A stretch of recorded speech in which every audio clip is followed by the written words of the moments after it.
Okay, I would like to begin by acknowledging that we are in Mi'kma'ki, the ancestral and unceded territory of the Mi'kmaq people.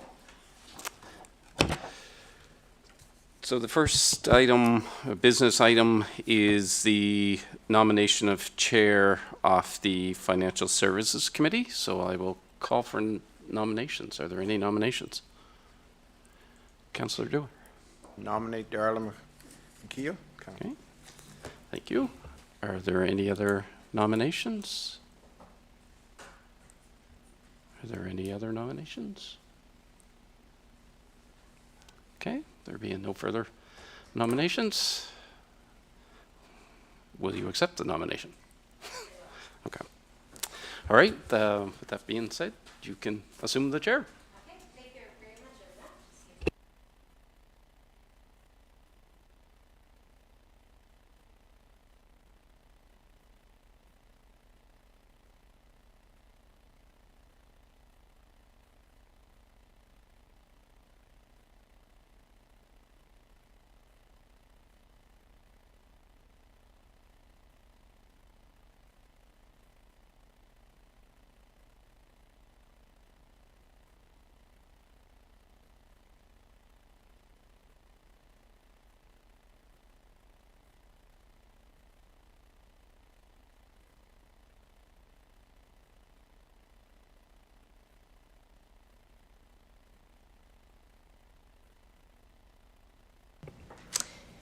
Okay, thank you very much, everyone. It's an honor to be in this chair again, and I appreciate your support. Next, we'll have nominations for the vice chair. I'll nominate Andy Thompson. Okay. Andy Thompson, Councillor Thompson, do you accept that nomination? Okay. Any other nominations? Any other nominations? Seeing none, congratulations, Councillor Thompson and Vice Chair Financial. Okay, we'll move along. First, we have the approval of tonight's agenda. Moved by Councillor Turner, seconded by Councillor Palmer. All those in favor signify by saying aye. Aye. Contrary-minded, nay. Motion carried. Any emergency resolutions? Yes, Warden Parker. Thank you, Madam Chair. So I'd like to move an emergency resolution tonight with regards to the ferry service between Caribou and Wood Islands PEI, or the lack of ferry service, I guess I should say.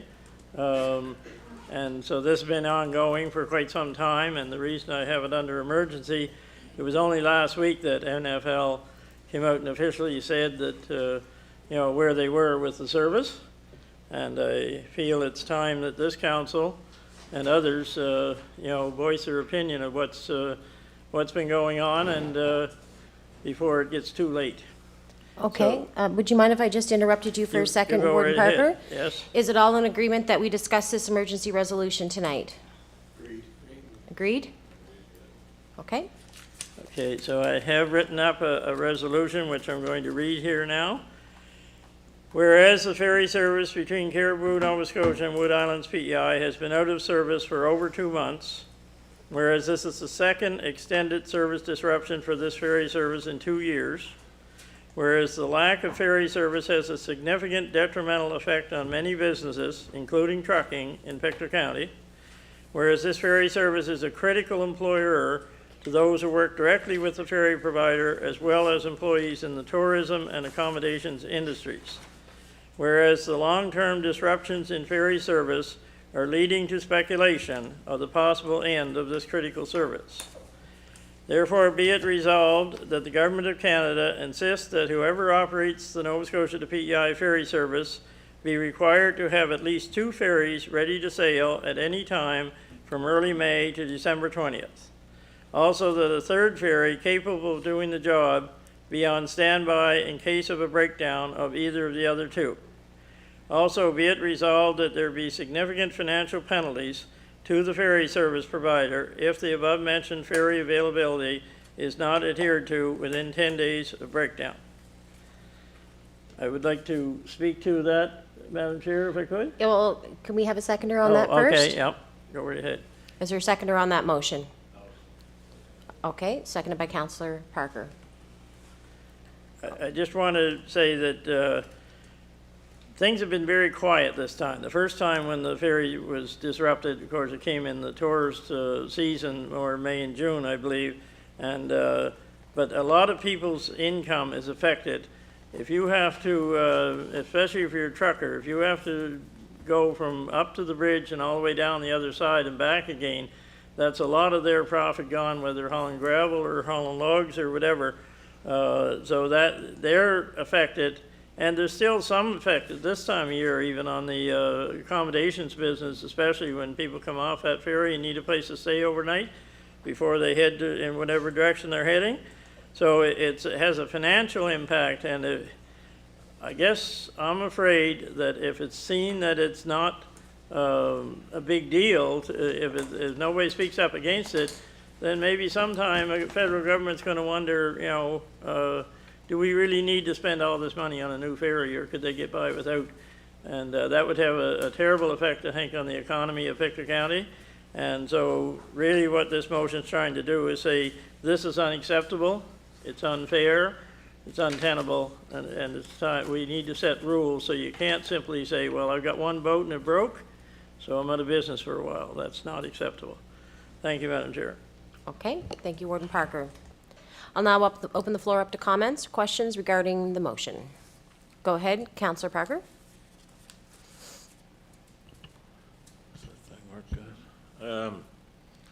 I think the ferry service is really important to our area here, whether you're hauling crushed rock from the Mount Tom, Weeks Quarry up Mount Tom, or it's the tourism, people's restaurants. You know, there's all kinds of good reasons to have that ferry running. But I kind of think they don't have a high priority, the federal government, on this ferry, because about 90% of all the freight that goes to PEI goes across the bridge. So there's only about 10% left there. And I don't think they have a high priority there, so it's just kind of kept, like they promised a new ferry back in 2019, it's still in the design phase. And they bought one that's over in Norway, but it's still in Norway getting retrofitted. So there's different reasons here that we need a good ferry here, and they don't seem to have the priority, and we need to do something about that. So I'm in favor of this resolution. Okay, thank you, Councillor Parker.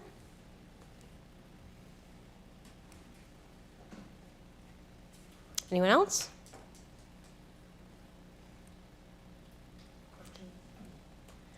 Okay, seeing that nobody else has any comments or questions, I'll call for the motion. All those in favor signify by saying aye. Contrary-minded, nay. Motion carried. Any errors, omissions, corrections to the minutes? Oh, sorry, go ahead. Councillor I Berry? have one to add to that, an emergency one. Oh, I'm so sorry, No, yes. that's all right. I didn't say nothing to you because and this only got brought to my attention on Saturday night. So if it's all right with the group here, it's a chance for the Hopewell Recreation to get $10,000, and we have to do it now before the end of the year. And I'll talk about it if we go along with it. Okay, so it's about the Hopewell Hall, Hopewell Recreation Association. okay, receiving, possibly being able to acquire $10,000 grant. Is everybody in favor of that motion? Agreed. Or favor of bringing the emergency resolution? Okay, good. Good. I just want to add, I spoke to the CAO this morning about that, and he said we could fit it in with what's coming up on the agenda under the Hopewell footbridge. We can fold it right in with that and have it done. So we'll just talk about it later on then. Yeah. Thank you. Okay, so we'll, yep, okay, okay. All right, if there's no more emergency resolutions, this one here, okay, we're gonna deal with this. Emergency item. Okay, we've all received this in our desk this evening from Brian. Are we going in camera? There probably are parts of that that should be discussed in camera. So if it's the committee's wish, it could be dealt with later in the meeting. Okay, do you want to move this to the end? And we'll go in camera after item 11. if it's the wishes of the committee I to get- deal with it. Agreed. We'll put it after motion of reconsideration for adjournment. Okay. Thank you. All right. Okay. Seeing as there's no more emergency resolutions, I don't think. Any errors, omissions, corrections to the minutes of October 21st, 2024? Any errors, omissions, corrections to the minutes of October 21st, 2024? Seeing none, we'll consider those minutes approved. Moving on, we have correspondence. We have, first, we have a letter from Dr. Mark Sutherland to the provincial government regarding the tourism levy. And we also have a thank you letter from Mountain Bike Pictou County for funding. Comments or questions on the correspondence? Okay, seeing none, we'll move along. Move along to reports. So these are not requiring a motion. The first we have is communications for the month of October. Any questions or comments on the communications report?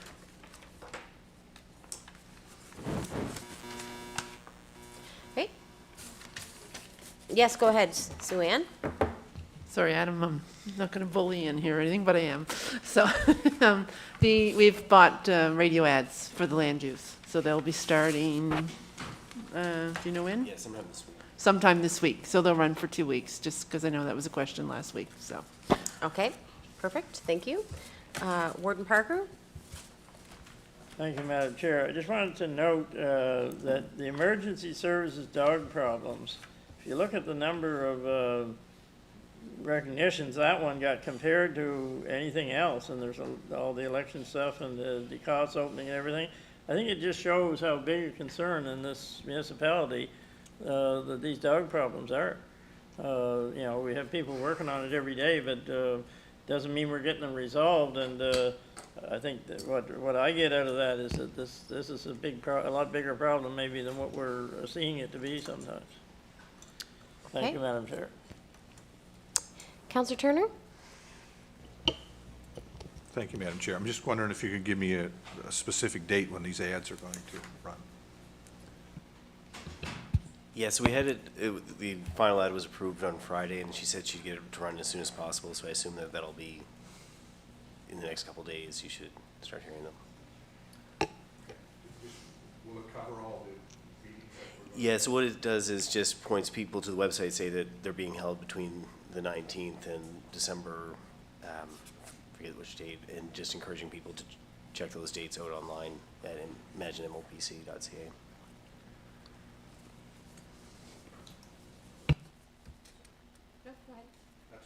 Oh, it's fine. Okay. Any other comments or questions for the communications report for the month of October? Okay, seeing none, we'll move along. Recreation report. Anybody have any comments or questions on the recreation report, month of October?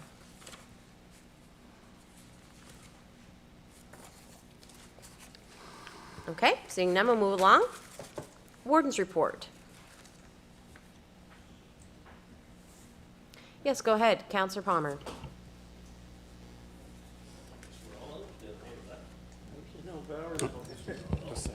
There we go. Larry's taking mine. Just on the town of Westville, the water issues, like what was discussed at that meeting? There we go.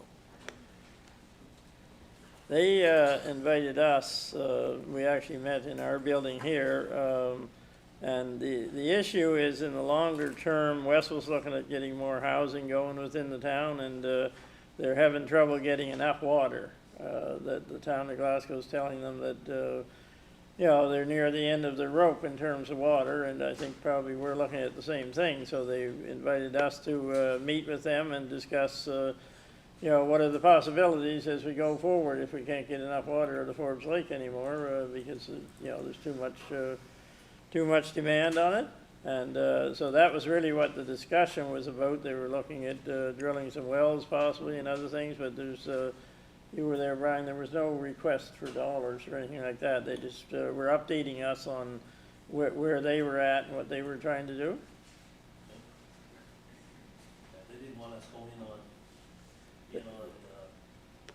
wells or anything like that? They weren't at that point anyway. I'm not saying that might not happen in the future, that request might be there, but right now it was just keeping us up to date with where they were at. Okay. Are they fixing their water lines? Because I heard they have issues with their water lines. They, They didn't get into that a whole lot about fixing the lines. They have some disagreement with some other municipalities, I guess, as to where the problems are coming from, but they didn't really talk a lot about fixing water lines. okay, thank you. Okay. Counselor Turner? Palmer asked my question. Okay, lovely. Any other questions or comments? Okay, seeing none. Warden, did you want to speak on that, or is it? No, Okay. I think, Madam Chair, it's pretty well self-explanatory, just some regular meetings. The only one I thought somebody might ask about but didn't, about St. Barbara's Gold. That was a request from Mr. McGregor, Nick McGregor, to meet with St. Barbara's leadership, and what they're looking at is not even in Pictou County. It's just over our boundary into, I think it's HRM. But it would be a job producer, certainly at McGregor's and other businesses in Pictou County. But right now, gold mines don't have a good public image. And so they're trying to improve that, I guess. And they did have an open house, which I could have went to, but I was away at the time. So I said when I got back, I'd meet with them. And so you may hear of it down the road somewhere, but right now they're working very hard to clean up the former gold mine site that they purchased, and so they have to clean up the mess. So it really was just something that might happen in the future and might not. We might never hear of it again, I don't know. Just wanted to expand on that one some, Madam Chair. Okay, perfect. All right, seeing no further comments or questions, we'll move along to the internet report. 7th of October. Yes, go ahead, Councillor Turner. Thank you, Madam Chair. This is primarily a report regarding residential uptake and capabilities. Is anybody so far approached commercial enterprises on whether or not we can get an uptake on the commercial enterprises? This is primarily residential. Does it have the capacity and capability of going to larger enterprises such as, and do we have the resources to go to places such as McGregor's or someplace like that? Or some larger commercial enterprises? Okay, Rhiannon, do you want to answer that one? Yeah, sure. Actually, we are just getting ready to release our business services. Before we could enter the commercial market, there was some extra work that had to be done on the network side.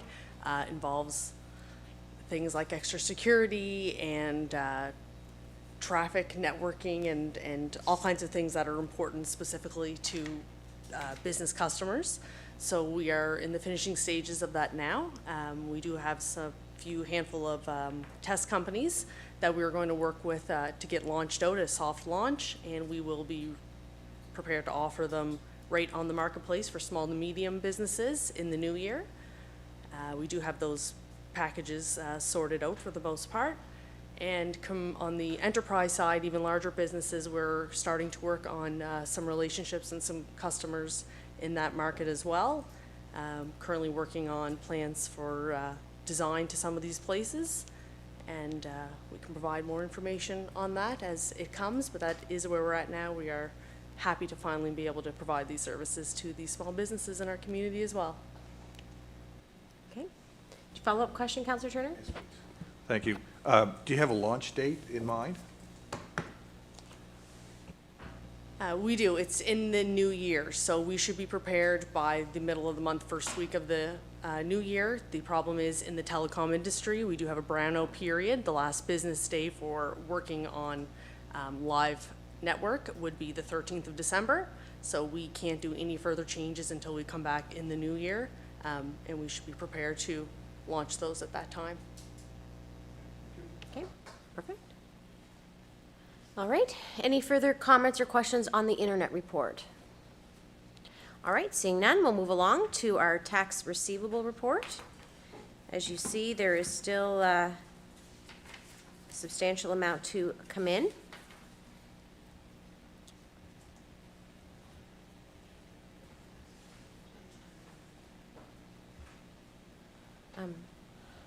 Is there anything you'd like to speak on with that?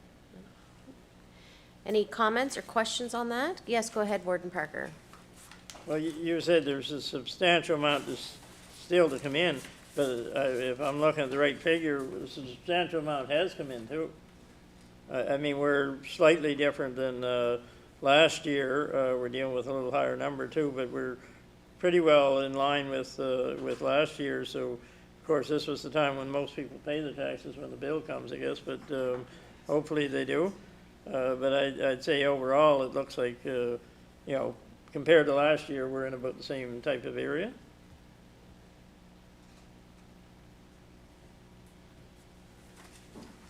Yeah.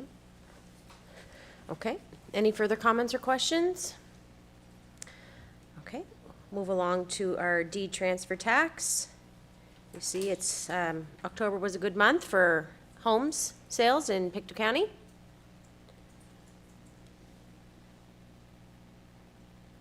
Yes, go ahead, Councillor Palmer.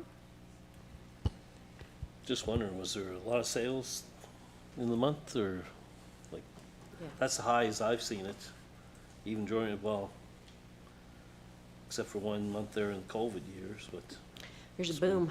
There's a boom in October. yeah. I didn't think the houses were moving. I know houses in my area, they've been for sale for months and they're not moving, so I don't know, maybe there was a big sale or something like that. Commercial or? Interest rate drop. I just don't see homes taking out. Yeah, I think that's The who, what? the villa. It was a very busy month for home sales. I know that, yeah.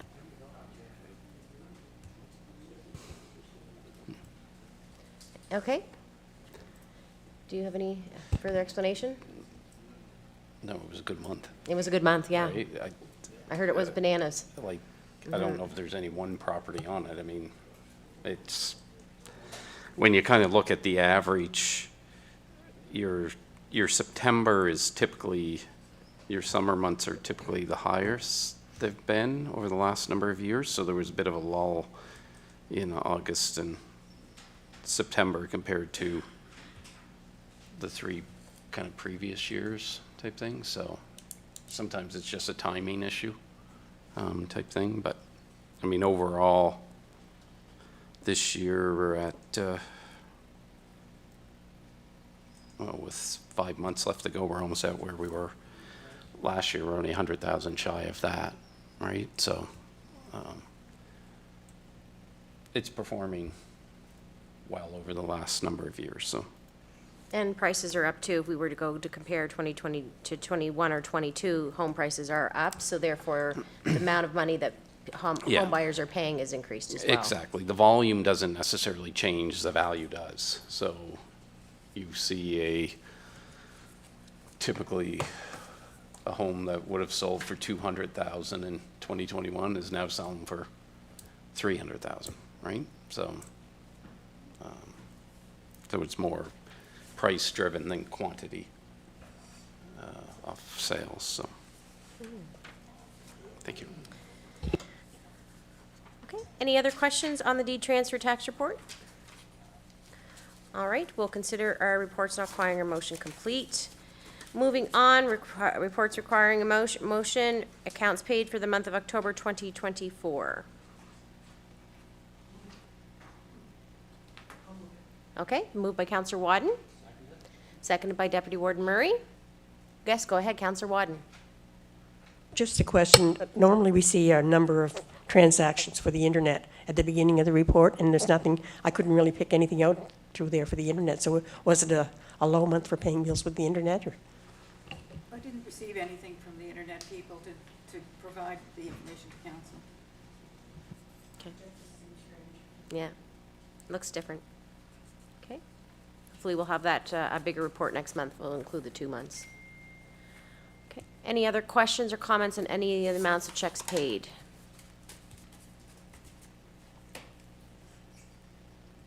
Okay, seeing none, I'll call for the vote. All those in favor signify by saying aye. Contrary-minded, nay. Motion carried. Okay, now we have business items. We're going to go through here.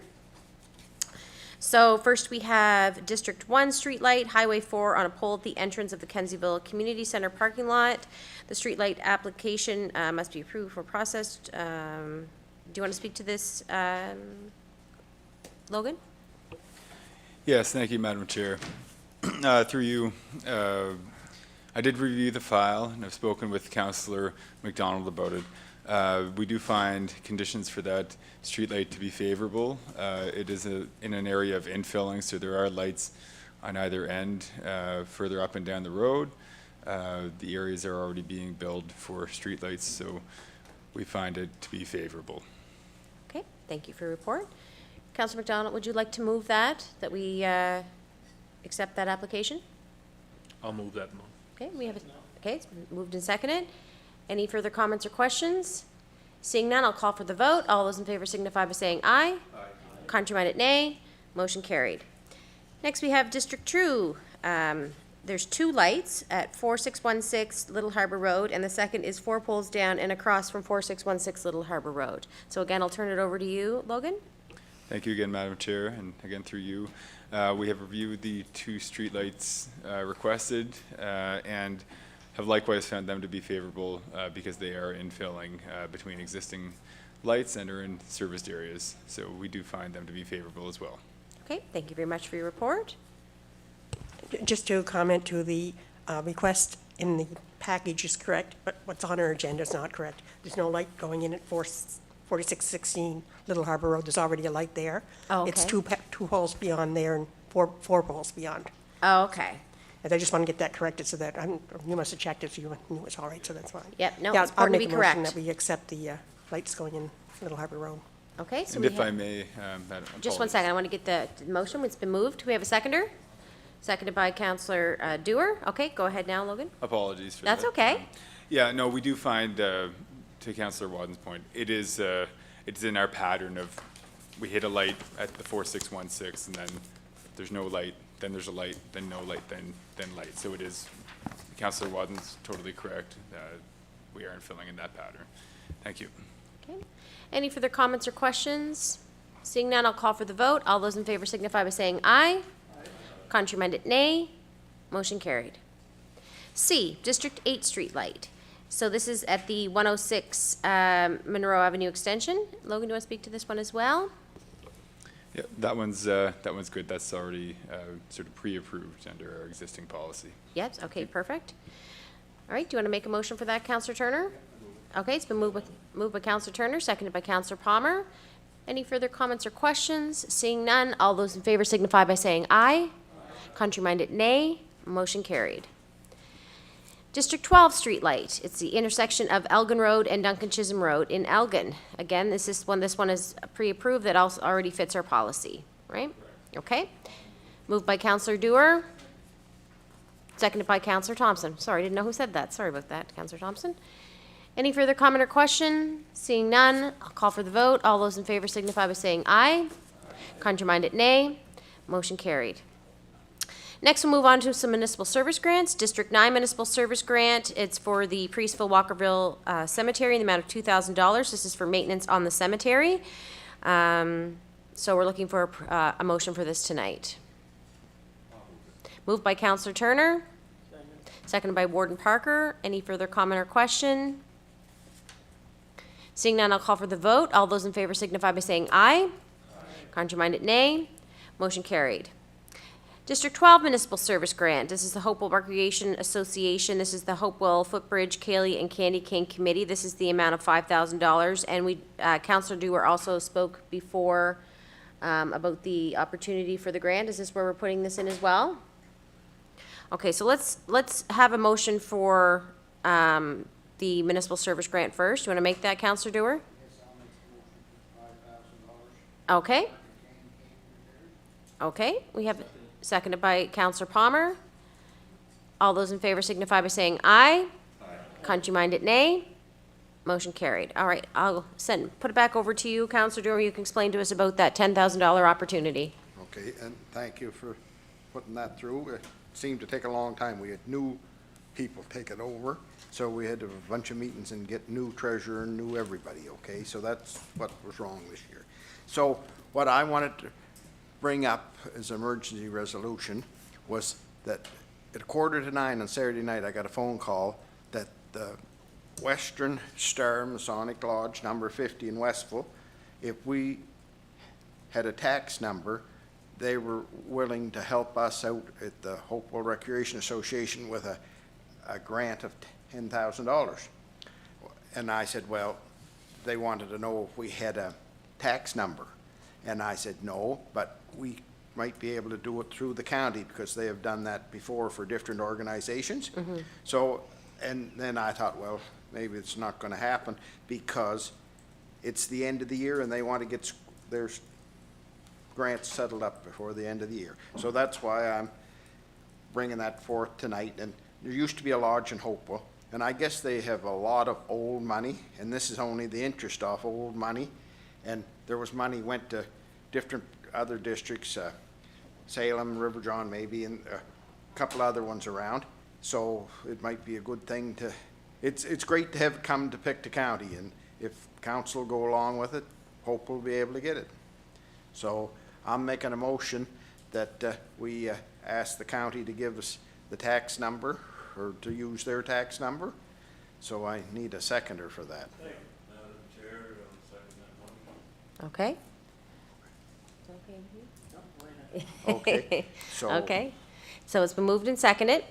Do you need, no? Okay, so it's just looking to Bring it use our tax, a tax number, so we're able to provide receipts for any for the donation. Yeah. Okay? And is that one donation, right? Yeah, just the one And, donation. And that's understandable, because then they'll be able to use it on their income tax, the Grand Lodge, okay? Absolutely. Thank you, and thank you, everybody else. Okay? Any comment or question on the motion? Go ahead, Warden Parker. I know Salem received this same amount last year, I believe it was, and I think we need to, I know they don't want any recognition really. This is money they almost have to get rid of, some of this old money, but it's still very good for any group that's receiving it, makes a big advance. I know the gentleman lives just, I don't know, South Springs or West River, but Frank Gamble is near the top, and he's the fellow that's helping to make sure that some of that money's coming to Pictou County. It could go somewhere else, like you said, and so I think, you know, we owe a thanks to him for sure. That's the last thing they're looking for. They're trying to do good in the community too, and trying to get relieved of their money. So we always like to get money that'll help our community. So I think this is great that they approached you last Saturday night or whatever, and I know it was a bit of a rush, but we want to do our part to make sure that it works for sure. Okay? All right, I'm going to call for the vote then. All those in favor signify by saying aye. Aye. Contrary-minded, nay. Motion carried. Okay? All right, next we have District 3 Community Connectivity Event Fund request. So I guess I received a request from the Caribou Fire Department for 2 events. The first one was their Santa. They go around the community and they have a set route, and everybody gets treat bags and comes out and gets to see Santa. And the second is they want to start a new event in the wintertime to get people out, a good excuse, and to have some music and some food, and to get, we have so many new people in our community to get that out. They initially requested $750, but I have a small balance of $250 left, so I've put forward the amount of $1,000. Okay, moved by Councillor Palmer and seconded by Councillor Turner. I will say for new councillors, I'm not sure if you're familiar with the Connectivity Fund, but every year, April to the end of March, we have $1,500 per each district for you to, I guess, spend from your organizations for something that connects the community. Right? It's at your discretion. They apply to you, and you come bring it forth to council. So I'm not sure if you're previous counselors has already spent that money or not. But if you don't spend it, you lose it. So make sure that's something to check into, and to make sure that you're able to have access to that for your community organizations. So something that connects the community. All right, I'll call for a vote. Go ahead, Councilor Dewar. No? Okay, all those in favor signify by saying aye. Contrary-minded, nay. Motion carried. Thank you. District 10, Community Connectivity Event Fund Request. This one is from Councilor Palmer, $1,500 for the Christmas event and the Ivor McDonald Memorial Arena 50th anniversary. Want to speak to that, Councilor Palmer? Okay. Okay. Moved and seconded. Okay, go ahead. Just on this, it's, we started last year. We had a Christmas event last year, and it went over really, really well. Big turnout again this year. So we're looking at having the 50th anniversary of the rink was actually October of this past year, right? So we're planning on having an event sometime in November, but then we thought, well, maybe combine the two. So this Saturday night, we're going to have the anniversary plus this Christmas event. So we get planned outside. We got instead of making the community announcement, I'll tell you now. We got sleigh rides, which will probably be a wagon ride this year. We get performers out on a stage from 4 to 7. We have fire pits out there, s'mores, and be able to do those on the one of the fire pits and things like that. Inside, we're going to have a craft show upstairs, and then a cafe. And downstairs on the ice, we have skating from 4 to 5:30, 5:30 to 6:30. We're having figure skating. They're going to do a demonstration, then they're going to take kids on the ice to teach them the proper technique of skating and things like that. At 5:30, we got a U15 game between Thorburn and Trenton, and that was the first. Thorburn rented 6 hours of ice time from Trenton back in 1972. That's how it all started. So it was only fitting to have a team from Trenton play Thorburn, so that's going to start at 5:30 to 7. We'll have an opening face-off and things like that. So, and then from 7 to 8, we're going to have another open skate. So if anybody's around and they want to drop out and see what's going on, you're more than welcome. So, yes, sir. Sounds like a great event. Thank you.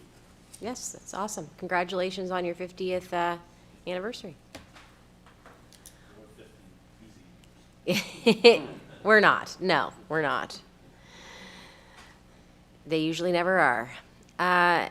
Any comments or questions on that motion? Seeing none, I'll call for the vote. All those in favor signify by saying aye. Contrary-minded, nay. Motion carried. Next, we have citizen appointments to our Planning Advisory Committee. There's one vacant position. We did receive 2 applications. Bonnie Morgan of Central West River submitted her on time. Peter Baird also submitted an application, but it was received after the deadline. So we're going to have to have a motion to accept one of those applicants this evening.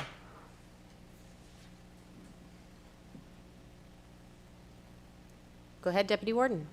Thank you, Madam Chair.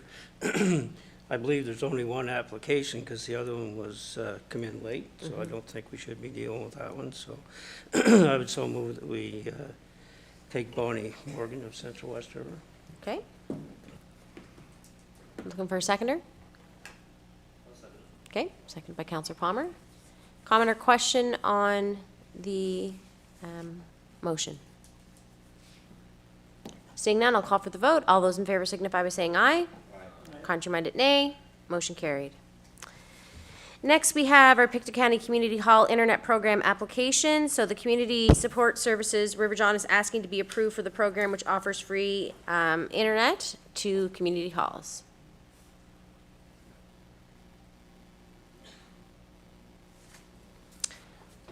Okay, it's been moved by Councilor Bailey, seconded by Councilor Thompson.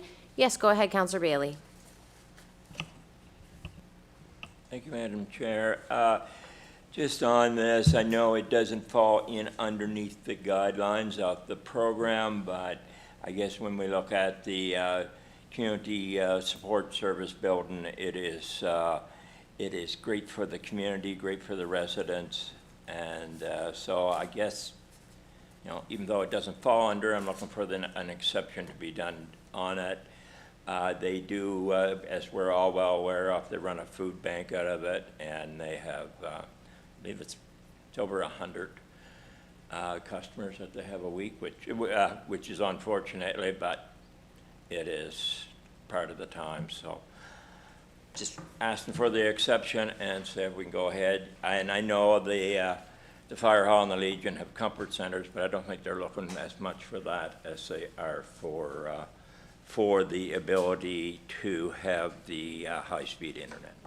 Okay, thank you for some insight there. Any other comments or questions? Seeing none, I'll call for the vote. All those in favor signify by saying aye. Contrary-minded, nay. Motion carried. All right, moving on. Christmas bonuses for staff. So usually, we've been at this, received $150 at Christmas time, a Christmas bonus from MOPC. Go ahead, Warden Parker. I guess we need a motion first. Yeah, oh, sorry, I thought that's what you're making. No, I was gonna speak to enlarging that amount or how long we've been at it. Okay, do you want to, Well, somebody want to make a motion? I made a motion. Yeah, we'll come back to you. I'll move that. Okay. The $150 for staff. Okay, thank you, Counselor Turner. Okay, seconded by Counselor Wyden. Go ahead, Warden Parker. I guess if I ask the question first of how long it's been at 150. Do we know that? Yeah, was it just last year it changed, or the year before, or has it been there for quite a few years? Let's see, it's been there. Went from $100 to 150. Yeah. It wasn't, I don't think it was that long ago, really. Yeah, that would be then Dawn's term and some. That's 8 years ago. 8 Yeah. years then. I guess I would like to suggest or make an amendment that we increase that to $200. We know that the $150 doesn't put the same amount of groceries in the bottom of the cart anymore as what it did 8 years ago. Okay. So I'll make that motion to amend the original motion. Okay, do we have a seconder for that amendment? Okay, Counselor McDonald, thank you. All right. You're okay with changing the motion? Okay. Seconder, who was your seconder? Debbie, okay, yes, sorry, it's short to remember. Yes, are you okay with the $200 change as well? Okay, so we have a motion to increase the staff bonuses this year to $200. Okay, I'll call for the vote. All those in favor signify by saying aye. Contrary-minded, nay. Motion carried. Okay. Next, we have Code of Conduct Policy Update. So MOPC is updating its Code of Conduct Policy in conjunction with the new provincial legislation. If approved at committee level, a resolution to accept the Code of Conduct will be moved forward to Council in December. So what we signed when we were signed in, that was also Code of Conduct that wasn't specifically related to this, or is it? No, what you signed was your existing policy that you Okay. had in place. The province has regulated that all councils have a code of conduct policy, and it has to contain basically all of these elements that are here, most of which were in our previous policy. The big difference with this code of conduct policy really is around the enforcement of it, the appointment of an investigator, so council will have to appoint an investigator independent of the council. They would investigate whether there is validity to a complaint or not. And then following that investigation, a recommendation report would be presented to council, at which time council would have to determine actions that it wishes to impose. So there are sanctions that the council can apply to the member that breaches the code of conduct, and there is the decision of council, section 22 of the policy is the mechanisms that council deals with and what council has to consider before imposing penalty type thing. So that's really the. So there's consequences, I guess, now. There's some teeth to it. It's not just, this is how you're expected to act, it's also, this is what will happen if you do not act Correct. So accordingly. the sanctions are in section 23 of the policy. And they can be monetary, they can be letter of reprimand, they can be removing the council member from committees. So Fines, yeah. fines. The only thing is council cannot remove another council member from council. Ultimately, that's not within the purview of it, but, so, anyway, so the policy here does comply with the provincial legislation. We have to have the code of conduct policy approved by December 19th. Originally, it was 90 days after council was sworn in, but the regulations actually moved it up to December. Okay. Okay, so we need a motion on the floor. Okay, thank you, Councillor Wadden. We have a seconder? Moved by Councillor Bailey. Comments or questions on the policy? Go ahead, Councillor Dewar. So would our lawyer not be who we'd need for that? We would probably, there's possibility of using a solicitor within the firm, but not the solicitor of record, because he provides advice to council, so we almost want somebody independent of him. So there are lawyers within that firm that could do it. There is also, there was an RFP issued last week by the Association of Municipal Administrators to basically see who's out there that may be interested in doing this kind of work as well. So, so at some point, council will have to appoint the investigator. Okay, all right. Yes, go ahead, Warden Parker. I think this is sort of like minimal planning. This isn't something that we have a choice in. This is something, our association's been heavily involved for as long as I can remember in trying to come up with a better code of conduct, I guess, or one with some teeth in it. So, it's a matter of us adopting what's here. It's been changed and gone over by a lot of people for a long time, so I don't think it's not within our bailiwick to start changing things in it. We have to adapt to it, but I do notice under E, I'm not sure what number that was under, but members will be required to complete the training within 30 days of being sworn into office. Well, that's 2 more weeks. Failure to do so is considered a breach of the code itself and may go to council without an investigation. So it sounds like we have 2 weeks. It looks like online training, is it? But Yeah, I think there is a plan to develop a provincially wide training. So until that's available, you're so this 30 days doesn't mean a whole lot then, not under if the stuff isn't the ready. circumstance, yeah. So eventually, though, we're gonna have to, each one of us is to take online training for this, and then it also talked about passing a test and a few other things in there, so you might rate 3 or 4 times before you get through this. I guess my biggest concern is the cost of this, and, it's obvious we're gonna have to hire probably a lawyer or an ex-judge or somebody with the ability to do this. I think what we have to be very careful of, and we can't control it completely, we can within this room, but this is open to anybody, as was done with me back in the fall, to challenge anybody on their conduct. So we pay anyway, you know, when, if a member of the public doesn't like how myself or somebody else spoke to them, then we're going to pay. Now, the investigator might investigate it and say, no, there's nothing to this, but we still pay.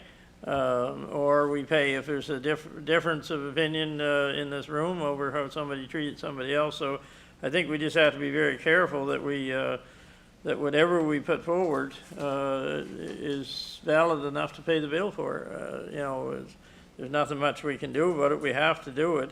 But I think that's the big thing, is trying to remember to respect each other around this table and when you're out in public, myself as well as anybody else, and try and make sure we limit the number of times we have to call on that person, I guess, to, and it puts a lot of power, in a way, into the hands of this council when somebody is reprimanded for whatever they said or did, you know, because there's some pretty stiff implications in here now, up to fining you or taking you off of council for a while, set you up to 6 months or whatever. So there's a lot of stuff here that's going to be pretty serious when we get around this table talking about what we're going to do. I think it's a learning process. Probably we'll just have to learn as we go. But if that judge or lawyer decides that there's nothing to this, then we don't have to worry about the other part of it. But if they think there is, then we're going to be sort of on the hot seat, I guess, to decide what that what the proper punishment is. So that will be a learning process for the first few times through, for sure. But like I said, there's no choice here. It's did we have a motion on the floor for this, Mrs. Manager? Yeah. I support it because we got no choice. I don't agree with it all, but I support it. Okay. Thank you, Warden Parker. Any other further comments or questions? All right, seeing none, we'll call for the vote. All those in favor signify by saying aye. Aye. Contrary-minded, nay. Motion carried. Okay, that concludes our business items. Moving on to deferred business. First, we have the Pictou Library funding, and this is the operations. I'll turn it over to you, Brian. There's nothing new on that at this point, so it's just a placeholder on the agenda. Maybe next month. For when we get the information, so. Okay, so maybe for December, okay? All right, we'll move along to community announcements. Open the floor up if there's any community announcements in your district. Go ahead, Councillor Dewar. Thank you. December the 1st is the tree lighting and candy cane night at Hopewell at the post office and First Presbyterian Church, and it starts around 6 o'clock, 6:30ish, and there'll be some entertainment, and sometimes Santa gets there, and we'll turn the Christmas tree on, and everybody hopefully will get to see the candy canes lit up. Thank you. Yes, wonderful. Go ahead, Councillor Wadden. Thank you. On December 2nd, we're having representatives from the Pictou East Food Bank come to council to do a presentation. They're doing one tonight in New Glasgow, and the town staff and the councillors in New Glasgow had a food bank drive, and they presented with them with a large amount of food and what have you, various items. So hoping that maybe we can challenge our council to maybe follow suit. And if they think it's bringing something to the food bank that night, it would be really appreciated. So that would be for our December council 2nd. meeting? December 2nd, yeah. December 2nd. Okay, so that's a challenge. Do you want to make that an official challenge then for us to take some, donations to the food bank that night? We'll put a reminder out too, and but I think that's a great thing for us to do. Thank you for bringing that forward, Councillor Wadden. Go ahead. Oh, go ahead, Councillor Thompson. Just on that, is there some suggestions of donations that would be more helpful, like?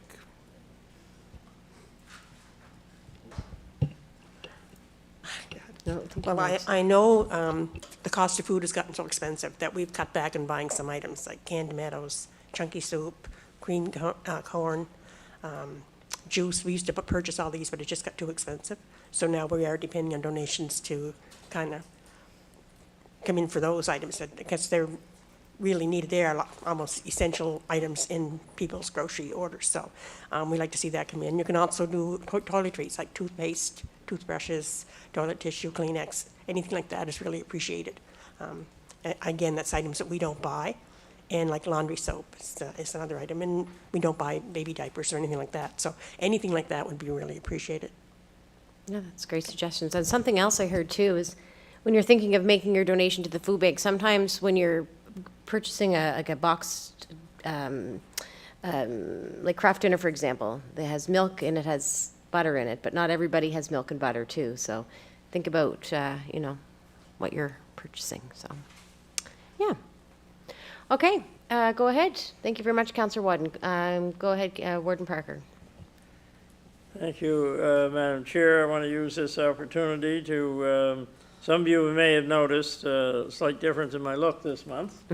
So this is Movember, and Movember is, it can be used as a fundraiser. I'm asking for funds too many times, so I don't go asking for funds at this time, but I just wanted to bring it to everybody's attention and to our public's attention that Movember is meant to being attention to men's health in particular, and the prostate cancer is the biggest one, and we've lost a lot of good people in this county that I know of over the last year to prostate cancer. It continues to be, I think it's the lead killer among men of the cancers, and it's also meant for testicular cancer, and the third one I'll mention is mental health and suicide prevention. And we lose a lot of young men who are trying to find their way in the world, and something goes wrong, and they decide that that's enough. So we need to do a better job. So those three things in particular, Movember is meant to just draw attention to and make us all think a little bit harder. So if you know any men out there that perhaps aren't getting the test, especially 40 and over, PSA tests that perhaps they should be getting, you could save their life. So please consider that. Thank you, Madam Chair. And absolutely make sure you're getting your PSA tests regularly. Very important. Okay, any other further community announcements? Go ahead, Councillor McDonald. November 22nd, the music bingo at the American Mission Schoolhouse, 7 p.m. Please reserve your tables. And on November 30th, Trivia Night at the American Mission Community Center. And December 1st, American Mission United Church has their memorial chair or tree lighting service at 6 p.m. Okay, thank you. Okay, I will put in one quick one here. There's a Christmas market on December 1st from 11 to 3 at the Caribou District Fire Hall. So there's a variety of vendors, and admission is either a donation to the toy drive, food drive, or the Caribou Fire Department. And at the Christmas market, the Sunrise Trail 4-H Club is having a chili takeout. $10 per meal until sold out, includes a chili and a roll. So come enjoy the spirit of Christmas and finish off the Christmas list. The toy and food drive is in support of the backpack programs and Karma Closet at the local schools. So that's what that's for. Okay.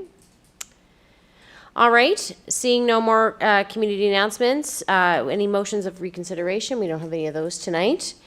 So I guess I'm looking for a motion. We're going to go in camera. So move. Okay, so moved Deputy Warden Murray. Seconded by Councillor Turner. All those in favor signify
We're good now? Okay. All right, so we are out of in camera. Looking for a motion. Go ahead, Deputy Warden Murray. Thank you, Madam Chair. Also move the municipality partner with the CCRE to complete the necessary work to install a proper drainage system, divert water from the home and driveway construction on the lot of the Starkeys, and I'm not sure what the civic address is, but that should be put in there, I think. Okay. I'll second that. Okay, it's been moved and seconded. Any questions or comments? Seeing none, I'll call for the vote. All those in favor signify by saying aye. Contrary-minded, nay. Motion carried. And with that, the meeting is adjourned.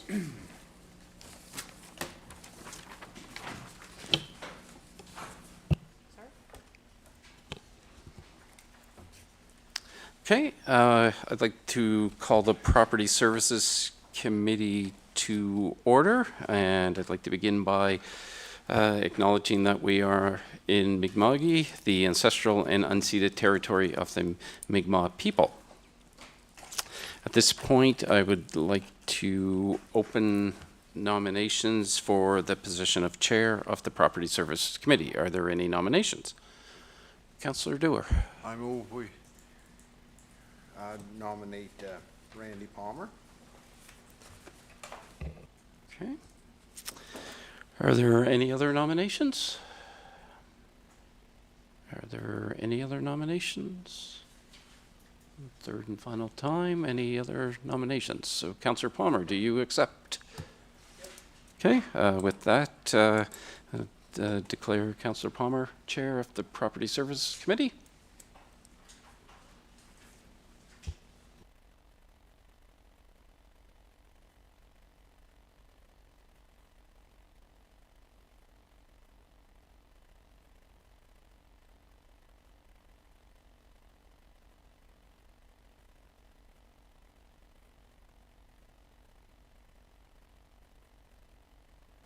Okay, thank you for having the faith in me again. So we'll try keep it short as possible, but for no records. Okay, so the first on the agenda is the approval of the agenda. Oh, sorry, Vice Chair. Okay, is there any nominations for Vice Chair? Let's see, Darlis. Thank you very much, Mr. Chair. I was going to nominate Chester Dewar, Councillor Dewar. Okay, is there any other nominations? Is there any other nominations? One more time, any other nominations? Hearing none, Chester's, do you accept? Okay, thank you.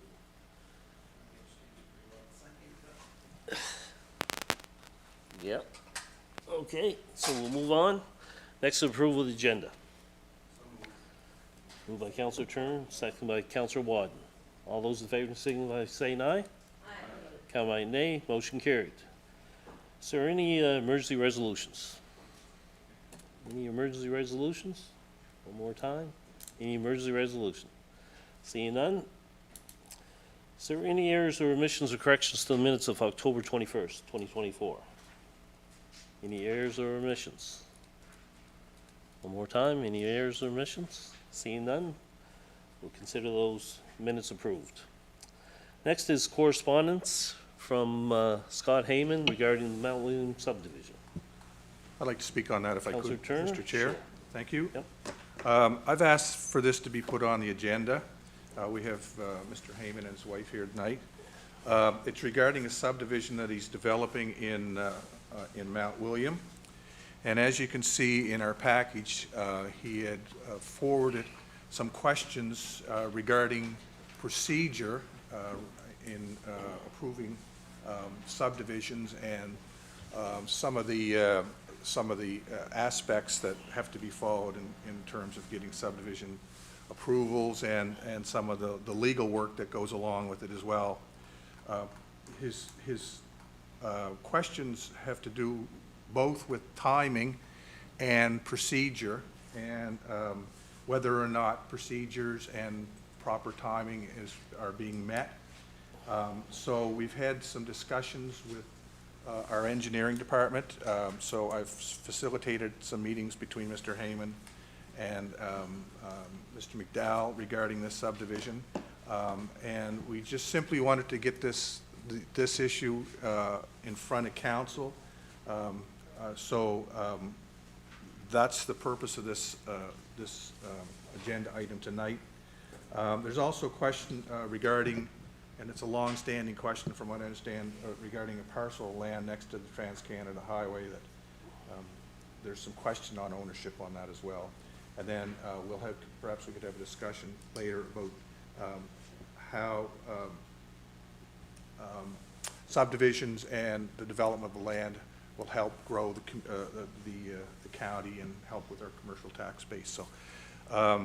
So in regards to the questions that you received in your package, perhaps we can turn this over to our engineering department and can go through the questions one by one. Is that okay, Mr. Chair? Yep. Okay, thank you. All right, thank you, Mr. Chair, and thank you, Councillor Turner, and thanks to the Haymans for attending tonight as well. So as Councillor Turner mentioned, Mr. Heyman's subdivision has been working through our system for quite a number of years. The initial application was made in 2015 with a tentative plan of subdivision application that was processed through our previous engineer as well as our previous development officer. There's a fair bit of back and forth at that time, and different things that have been required and have been provided by the applicant, ultimately to the point of sort of getting to the point of satisfying the requirements of the tentative plan of subdivision. Unfortunately, that tentative approval lapsed in 2018. I would say in broad strokes after that, we had staffing changes, and we had COVID-19, of course, and we've been working with the applicant on the provision of water and sewer services over the past couple of years. Those were installed in 2021, and working on the turnover of those to the municipality as well. And we received the latest final plan of subdivision earlier this year, and we're working through final requirements there. The current status of the project is that we've received the application items from the applicant. We've circulated them to the various departments for review and approval. So we've gotten positive confirmation, I guess, back from Nova Scotia Department of Environment. We're awaiting final comments from the Nova Scotia Department of Public Works. We've reviewed it from an engineering point of view versus their specifications, the design, which we find to meet our design requirements. And now we're working on a servicing agreement. The nature of this project differs than some of our subdivisions, but it's all found in our subdivision bylaw, is that the intention is for the road to be turned over to the municipality, for us to take over ownership and maintenance, including ownership and maintenance of both the road as well as the services, so water and sewer in this case. As such, we require a servicing agreement to be put in place between the municipality and the developer. We've had a bit of back and forth on those requirements. We had sent a draft, they had sent a draft back, and now I think we're circling in on the final version. We received construction cost estimates to satisfy our warranty and surety requirements under our bylaw for final turnover to the municipality, which includes 125% value in terms of a line of credit, certified line of credit for those items not constructed, as well as 10% value for those items that have been constructed. And we expect to have these items satisfied within the next couple of weeks, and we hope to be able to be back at this table and say that this subdivision is approved at that time. Happy to take any other questions, provide any other background information, but that's the status to date, and yeah, happy to chat any more about it. Thank you. Councillor Turner. Thank you very much, Mr. Chair. So in regards to some of the specific questions that Mr. Heyman has posed, one is regarding the parcel of land that borders the Trans-Canada, the highway, and 19 Peyton Lane, which is this particular subdivision. He wants to know the particulars on the ownership of that, so if we could have somebody speak to that. Sure. So our records indicate that the municipality sold that in 2008. Okay, to? An adjacent property owner. Okay. Another, and I guess a question that has come up in regards to this whole situation is regarding the timing of a response from our lawyer to our Public Works Department. It had been delayed, the response from our lawyer to his lawyer, and it was delayed primarily because the lawyer who was representing us was tied up in a court, and it delayed the whole process, and so I just wanted to make sure that that gets on the public record as well.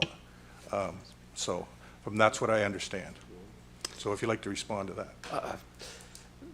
Yeah, I think the turnaround time was around 30 days. That's not a significant turnaround time on an agreement. When you look at the number of files that are out there, there are other development agreements that are in place as well that are also under review. So 30 days is not a bad turnaround time for a legal document. Okay, so when can we, is there an expectation on when that document can come to Public Works? Well, I think the outstanding issues have been resolved, have they not? With the bonding, because that was the issue, was around bonding. Yes, thank you. So we have had correspondence with the applicant last week. We confirmed we had originally sent a servicing agreement to the applicant. They responded with their draft revisions, and we sent that to our lawyer. That's the 30 days-ish to which Brian alluded. And we've since, just last week, told the applicant that the proposed revisions in the servicing agreement were not in accordance with our bylaw. So we've come to an understanding on what the requirements are, which relate to the provision of a certified line of credit for the construction and warranty, construction of the remaining portions of the work and for the warranty, which requires construction cost estimates for both of those elements, both those that are yet to be constructed and those that have already been constructed. The applicant provided some of that information on Friday. We reviewed it, and now I'm working with staff right now. We believe that there are some additional items that need to be incorporated in that, and we're looking to respond to the applicant early this week, hopefully tomorrow, with what we believe those final construction costs will be, so that they can prepare their draft letter of credit satisfying those requirements for the servicing agreement. After which time, once the servicing agreement's struck between the two parties, the final outstanding item would be the review and approval from the Provincial Department of Public Works. They have a legislated 90 days to respond. I believe they're in the early 80s, so we would hope that we get that within the next week or two, and hopefully be able to move the file through to completion. We've made sure that on the back end, we have this file ready to be sent immediately to the Land Registry's office to be processed. So the day that we receive that information, we should be able to have it flipped off to the Land Registry's office and be able to see the light at the end of the tunnel on this development. Okay. Yep. Thank Any further questions? Warden Parker. Thank you, Mr. Chair. This one has gone on for a long time, because when I first got in the warden's position here, it was one of the first things I did was visit that site with some people from Provincial Department of Transportation. I'm looking down the list of questions there, and there's reference to other developments that some obviously move along very quickly, and others are more difficult. And when we talked about it here a month or two ago, you know, we certainly referenced another one also in Councillor Turner's area, that there seemed to be some feeling that other people were getting treated better than the people that are with us here tonight. So I'd like to address, or ask through you, Mr. Chair, ask Logan to address that situation as to how we try to treat everybody fairly. Not that every situation is the same, but there's reference to perhaps some others getting treated better. I think we should at least attempt to answer that question, Mr. Chair. Yes. All right, through you, Mr. Chair, and thank you to the warden. The way that our subdivision process works, I think I mentioned in previous meetings, we process about 100-ish subdivision applications per year. Most of those are very simple, single lot subdivisions. They don't require roads or services and these kinds of things. The most comparable subdivision that we've had in recent years to this one, since I've been on staff, has been another one in Councillor Turner's district, as you mentioned, Warden. Mr. Heyman's subdivision includes a public road that's to be turned over to the municipality, as well as water and sewer services to be turned over to the municipality. The other subdivision in question includes a road that's to be turned over to the municipality. And in that subdivision, though they plan to have sewer services in the future, they're not in an area with water, so ignore that. But though they plan to have sewer services in the future, their initial phase 1 subdivision application was processed without the need for municipal sewer infrastructure. They were done through a series of easements over individual properties that they were subdividing. We do try to treat all applications fairly, and I would say that we've come a long way in the past 3.5 years since I've been here in terms of sticking more closely to our subdivision bylaw. But there was an issue with that other subdivision, the second subdivision that we're talking about, in which it was allowed to, the phase 1 of that subdivision was allowed to be subdivided with a private road, in which it shouldn't have been allowed under our bylaw. We don't allow private roads in municipally serviced areas by the rationale that municipality-owned infrastructure, such as sewers or water, should be in a municipality-owned right-of-way that'll be turned over to the municipality. So that area is in a serviced area because the road on which it branches off is serviced. It should have not been allowed in that first phase to have been subdivided with a private road. That applicant, we're working on another application with them right now, a phase 2 application, which, like Mr. Heyman's subdivision, will require a servicing agreement. So we're requiring under that subdivision application for the entire road turnover package to be included, just like the Mount William subdivision. So we look to address that at that point. We don't perceive it as having dealt with it unfairly, although it is, I can see how that could be taken that way because we allowed one subdivision in a serviced area and not a subdivision in another serviced area while we're trying to satisfy the requirements. But I would say that that was done due to an oversight on the requirement of only allowing public roads in serviced areas in the phase 1 subdivision of the other one, in part because it didn't have a municipal sewer that was going to be turned over. Okay. Anybody else?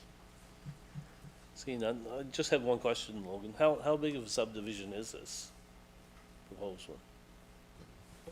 I forget the exact number of lots. I think we're in the range of 8 lots. The final subdivision. This subdivision is also broken into sort of a phase 1 and a phase 2. So this is the phase 1 that will include the road and a certain number of lots. I think it's sort of in that range of 8 or 10 or so for the first phase. So that's this, and then the subsequent phase on the the end of the cul-de-sac that will be constructed will have these other additional sites. So in the end, yeah, we're looking at that. Ultimately, once we were, in the future, when we receive a subsequent application and approval of that subdivision, we'll be looking at 20-some lots. Okay. Yeah. Okay, anybody Which are else? great value to the community. So. Councillor McKeel. Thank you very much, Mr. Chair. I guess my question was about just all residential lots, or you said something about commercial there as well? Oh, I'm sorry, through you, Mr. Chair. They are all intended at this point to be residential lots. The site did have a commercial application in a previous iteration prior to ownership by the applicant, but the intention for the subdivision at this point, and without currently having zoning, land use bylaw, it's, I believe the intention is just for residential purposes at this time. Okay, anybody else? Seeing none, we'll move on to reports not requiring a motion. First up is the Director of Public Works and Development's report. Any questions for the Director of Public Works?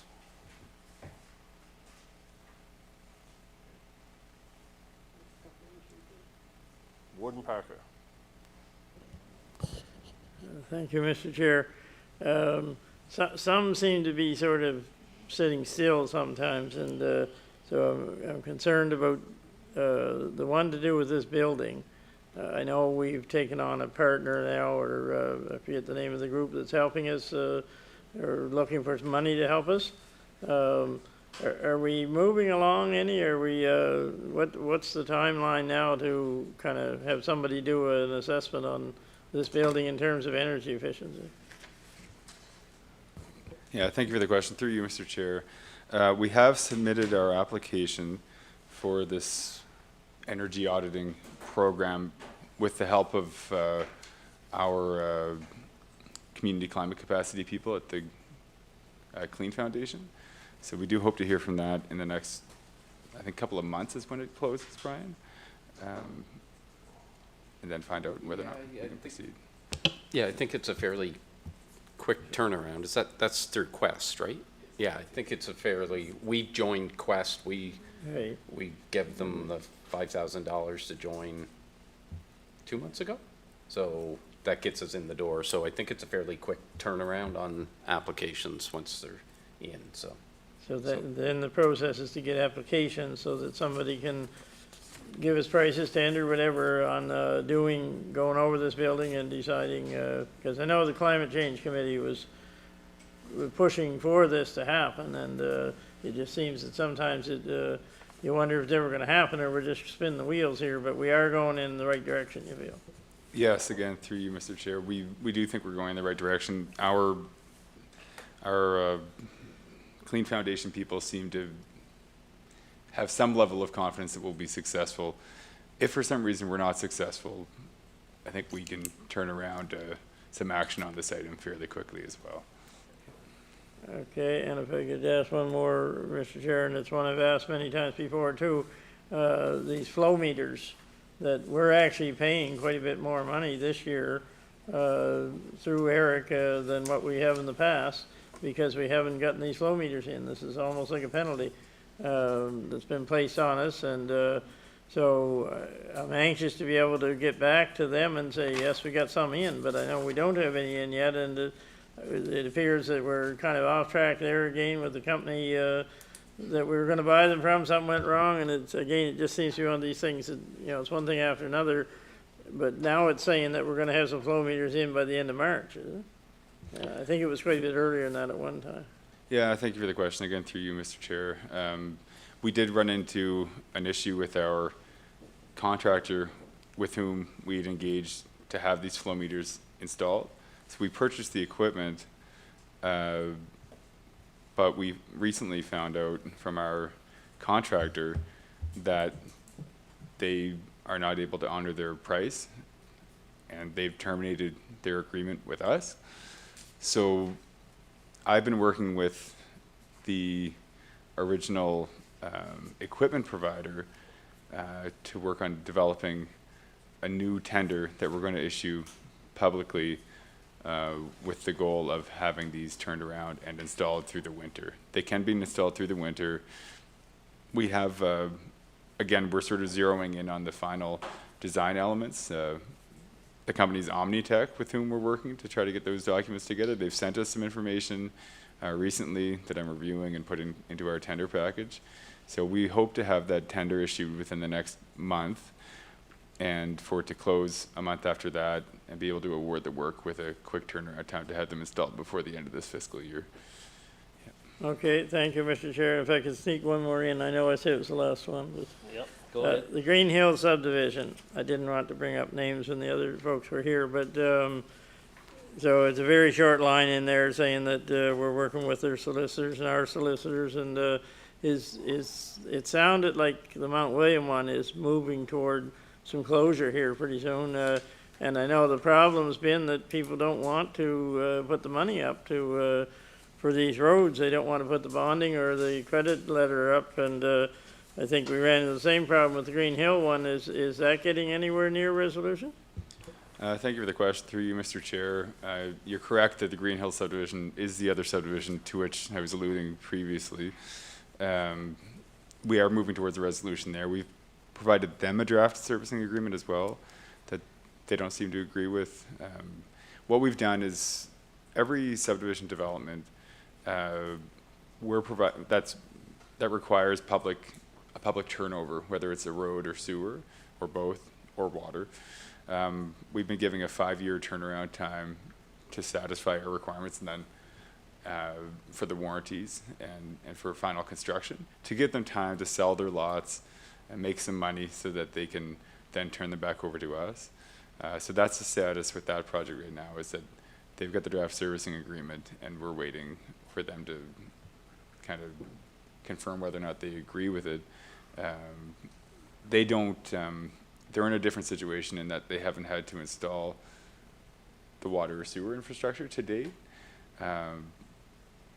I don't know, they had claimed that that it was sort of sprung on them that they needed to do this turnover and these warranties, but it's right in our bylaw. So we've tried to direct them to that point, and we do think that they've satisfied most of our conditions, but we're just waiting for those servicing agreements to be, or for that servicing agreement to be brought back to us as well. Okay, thank you, and I do respect the fact that you have to stick to our bylaw. If we don't, just what was accused of there tonight, in that you're favoring somebody else, so we have to stick to the bylaw, and that's what you're doing, and that's why there's resistance, because they don't want to put that money up, tie their money up, but if we don't, then the taxpayer could get stuck with it when, okay, well, I didn't build the road after all, or I built a road that wasn't up to scratch, and then the taxpayer's stuck with it. So I think we need to stick to our position of here's the bylaw, and that's what it has to be. Thank you, Mr. Chair.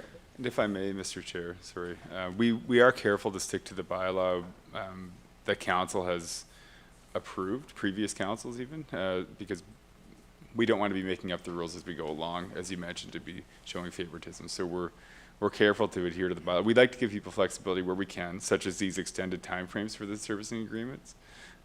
But we are very conscious of the fact that we need to stick to our bylaws and policies, because those are the documents that have been put in place by municipal council. Okay, Brian, did you want?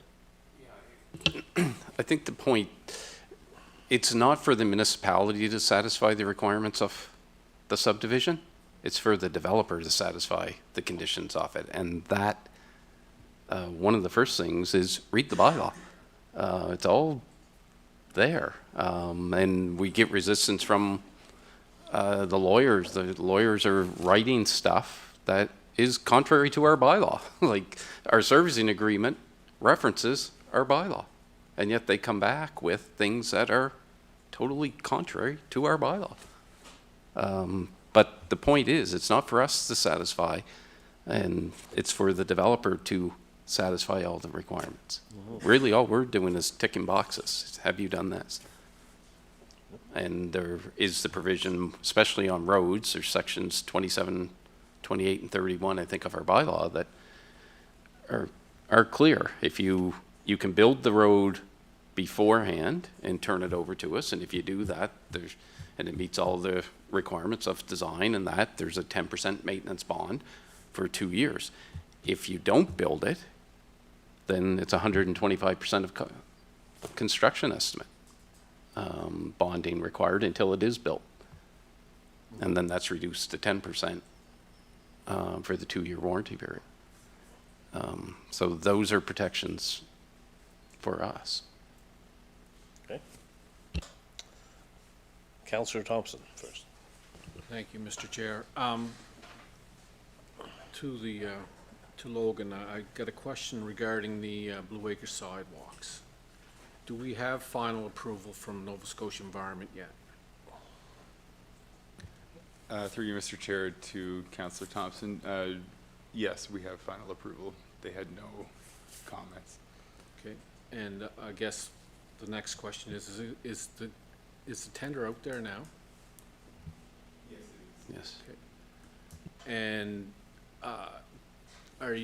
there's some federal funding opportunities for active transportation coming up, and I'd like to be able to explore the safety lights at the crosswalks, plus some type of lighting solution for that walkway, because it's very dark, and that was one of the things that was mentioned in the lawsuits against us. So I'm wondering if we can start looking at that before we get down the path too far, because there's funding opportunities available to us to cover not just the sidewalk costs, but some of these other things that are just as important, such as lighting.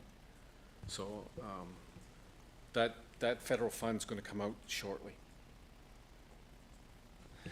Through you, Mr. Chair, to Councillor Thompson, yeah, I agree. And we had chatted briefly, must be 6 months ago or so, about possibilities for lighting solutions in that area.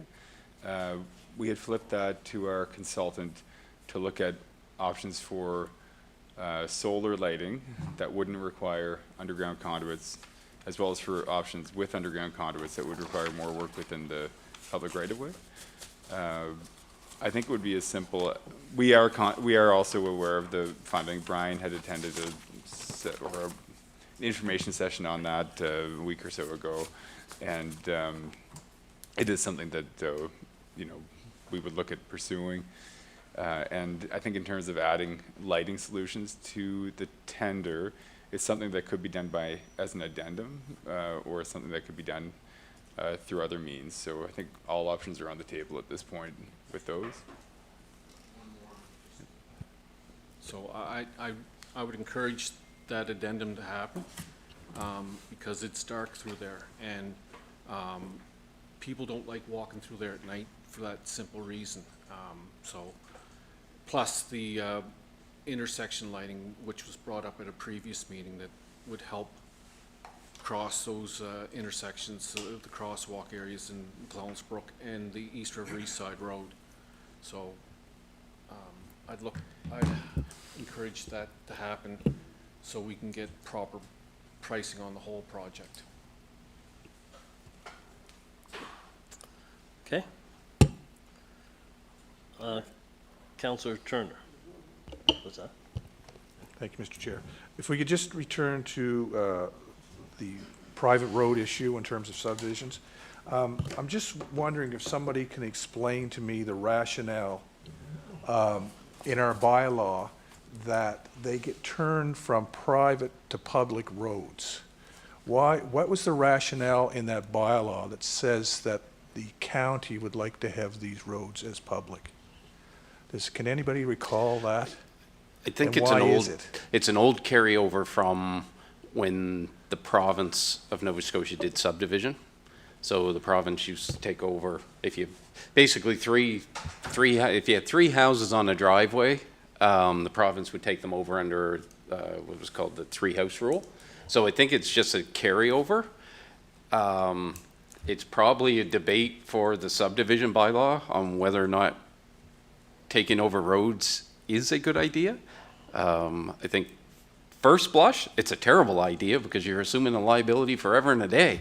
So that's personal opinion. We'll deal with that in months when we get to the subdivision. But I think where it that's the came from. rationale. It's the old subdivision regulations carryover. Okay, thank you. Okay, Counselor McKeel.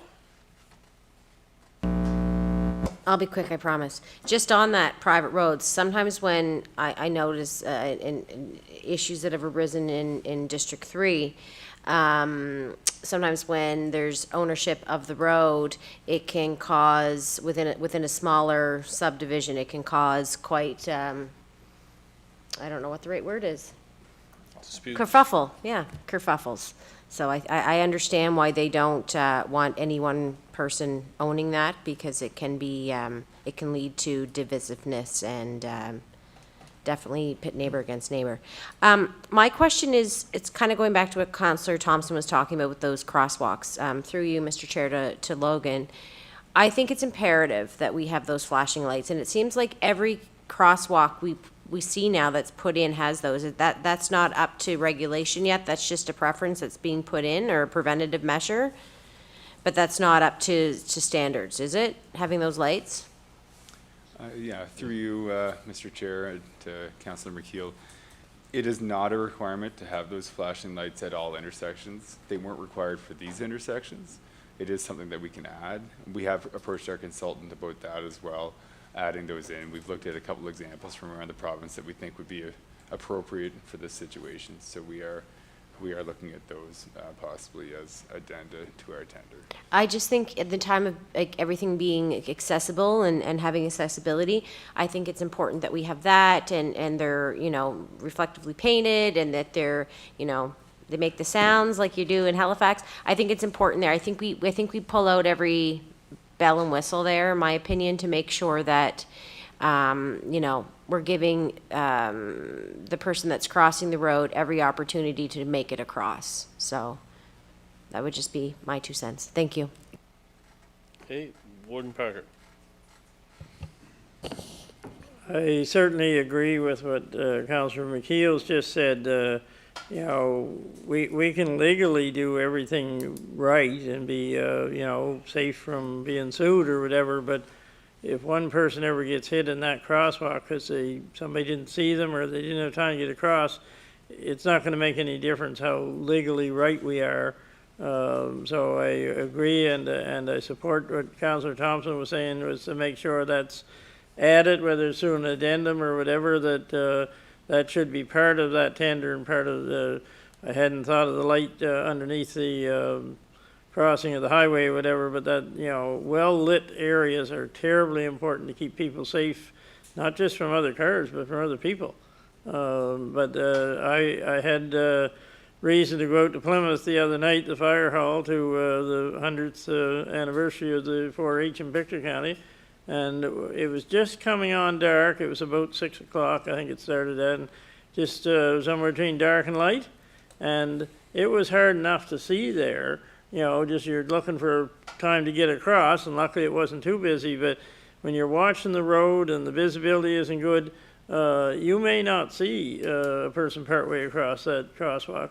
But with those lights flashing, it's going to tell you, you better start looking hard, there's going to be somebody here. And there is a little lag time afterwards, but you're going to stop and look, and by that time, hopefully the person's gotten across. But I just, if this extra money is available, then that might, you know, help with both the concerns I mentioned before, both cost and safety. So I think we need to take full advantage of that. Thank you, Mr. Chair. Okay. Councillor Thompson. Just to clarify, it's not just the flashing lights, it's the lights that go right through that whole area, right up to essentially where the business park starts. It's as dark as the inside of a cow's stomach, right through there. Like, there's no lighting. It's surprising it's that bad. So it's important that we come up with a solution for that. And there is no power running through there, and that's why there are no lights there now. Okay. Any other questions for Chester? I hope if we get this one figured out for the lights, maybe we can get the lights that I tried to get for years on the Westville Road under the overpasses. one light at that time was going to be $38,000, and that's got to be 10 or 12 years ago. So if there's a chance that we can get government money to help with this, that might be an opportunity to help that piece of dangers under those two bridges there between, well, what is it, between the wellness center and the mall. But anyway, we discussed that at length years ago and tried everything we could try. But if there's some federal government money there, it'd be great to help out there too. Thank you.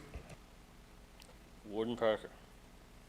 Sorry, Mr. Chair. I have to ask this one, the solar, you'll see different lights in some of the towns that are run by solar. I think of the one on Temperance Street, there's a red flashing light up there that's goes all the time because the solar is, when you mention the cost of getting power to these, I don't know how much power it takes to run those flashing lights, but is there a possibility, do you know, of looking into solar application there? Yes, yeah, I'm, through you, Mr. Chair, I'm personally familiar with options for rapid flashing beacons with solar panels. So working entirely on solar, not with underground conduit. Yep. Okay. Any further questions for our Director of Public Works? Seeing none, we'll move on to the Development Officer's report. Questions? Deputy Warden. Thank you, Mr. Chair. I just wondered if everybody has a problem trying to figure this development officer's report out that I do. I can't quite understand it. Is there some way that we can simplify this and put it in layman's terms and maybe only every second month or something? I don't think that it's crucial for every month. It's just a question. Maybe I'm the only one that's having a problem with it. Mr. McDowell. Through you, Mr. Chair, to Mr. Deputy Warden, you are not the only one that has indicated challenges in reading this report. Last month I had a conversation with our development officer about attempting to modify their report to be similar to mine, sort of with tweet style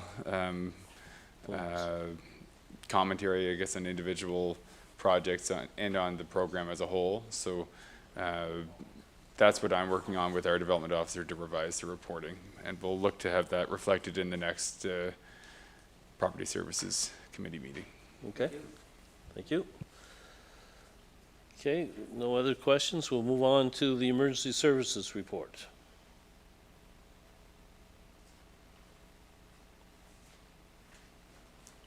No questions. Next is the Fire Inspector's report.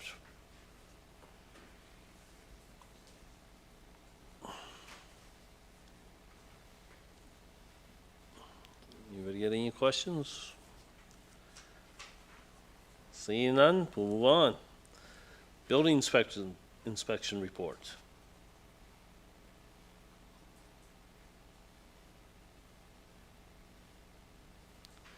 Okay, the bylaw officer's report. I knew we would get by this. Councillor Wadden first. Just through you, Mr. Chair, to Logan, if he can perhaps answer the first dog report on the bylaw officer's report. She's saying District 4. I know I have a problem down in District 2, and I'm just wondering if that was a mistake, if this is the District 2 dogs that are running at large. Through you, Mr. Chair, Councillor Wadden, I apologize, but I'm going to have to pass this hot potato to Brian. This is a file normally handled through Evan in his department. So Brian, are you more familiar with those issues? That's the first one on. Yeah, I'm not aware if it's which district it is, so. Be able to check. Yeah, Or somebody we be can able do to that. check, because I want to make sure that it's being reported, because they are causing a lot of problems down Okay. home. And it should have been on for this month. I know that one of them was almost hit. Okay, do you think it's in your area? Yes. Okay, all right, we'll do that. We'll Thank you. follow up. Okay. Okay, Warden, did you have your hand up? I do. Yeah, I seen it. Okay, thank you. Hard to see out of the side. So I'm going to speak up on one that my brother Dave, when he was with us, spoke up on several times before. In District 7, dogs incessantly barking, ongoing investigations carried out almost on a daily basis. Claims of the complainant have been mostly unsubstantiated this time, because last we heard of this, the 2 dogs have been moved to Truro, I believe, to stay with a family member, if it's the same one on the Gilbert Road. And this gentleman works with the armed forces, I think, and works different shifts. And, you know, according to what he told me on the phone, and this was back about a month ago, these dogs just bark most of the night. They're big dogs, and it appears they're there to protect that house, to prevent anybody from going into that house, and I don't think I would be going into it with those big dogs there. But now it seems to be leaning that maybe the complainant's not being totally honest here. And why were those dogs allowed to come back and not be taken into custody? I guess if you know, the agreement I thought at the time was they were being taken by a family member somewhere else so that this problem would go away, and then it did go away, but only for about 2 weeks, as long as the dogs were away. What is our process there, I guess, for when you seem like you got a cure worked out and then the dogs just show back up again? Do we not seize those dogs or anything? Through you, Mr. Chair. So that's under Evan, right? Well, it is, yeah, So but Evan- I don't know if Evan works under, I'm not sure of the hierarchy here sometimes. So Brian, do you have any? All right, Brian or whoever. Yeah, I mean, ultimately, you operate within the confines of your bylaw. You do not have the right to go in and seize dogs just for the sake of seizing the animals. There has to be a violation of the bylaw. And in the case of this, the dogs were moved. They have come back. They have been checked on a daily basis, or were being checked. I don't know if we're still doing it. And the dogs are not outside. They're in the house. So there is no noise infractions at this point. And I don't believe we've had any complaints filed since the initial round, and it was dealt with. There was an agreement that they would be moved. They were moved. They did come back. They were taken back. Ironically, I think it was the night that Evan had said that the issue had been resolved. They came back that night, later that night. Karma. But anyway, so right now there is no no complaints from that area. The dogs are there. They're inside. The homeowner is being diligent and keeping them inside, which was not the case. They were outside all summer and were barking. There's no doubt about that. So. Okay, we'll just keep an eye on it. Okay. Anybody else? Seeing none, we'll move on. Business items that require action. So there's a request from a resident to rename an island in District 1. So, Brian, do you? Yeah, so this gentleman has asked to rename this island. He is the sole owner of the property on the island, so he owns the entire island. Our GIS technician, Kevin Burley, did check with the Nova Scotia Geomatics Centre. They have no issue with the name that was being proposed. But their comment was similar to, we do have a policy on renaming communities. And it basically is that for the Geomatics Center to make that official change, they do want a endorsement of the municipality to do so. Okay. Okay. Councillor Thompson. Were the Pictou Landing First Nations or the, have they been consulted about this name change? That whole harbors, they summer there at times. I'm just wondering if they have any comment on this name change. No, I don't believe they were, simply because the gentleman owns the land, right? He owns that entire island. Should they not be consulted first?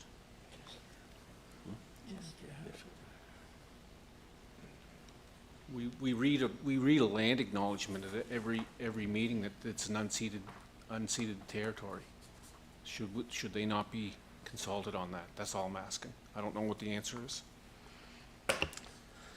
That's Not contained in our policy. it's not in their policy, and provincial government doesn't mandate us to do it, do they? So, it's not in the MGA. It's not named. No. There's no name on it. Okay, anybody else? Any other questions? Huh? Yeah, we need a motion. I would so move then that we grant the name of Oyster Island for Jason Lee Hatfield. It's moved and seconded. Any questions? Councillor Thompson? I'm just going to state that I can't support this motion because I don't have the information that I asked for, so I'm going to vote against it. Okay. If it comes back. Councillor Watton? I'm going to go along with Councillor Thompson in this because I do have a First Nations group in my area, and I think they should be consulted. So I'm just not comfortable not knowing the answer and going ahead and naming it after the issue was brought up. Okay. Councillor Turner? I'm in concert with these other two councillors as well. Okay. Deputy Warden? I can withdraw the motion until we find this information out. That's no problem. If should it only take a phone call, Brian, to the chief? It's outside the boundary. It's in District 1. It's outside the Miragamish Harbor 31, which is the First Nations.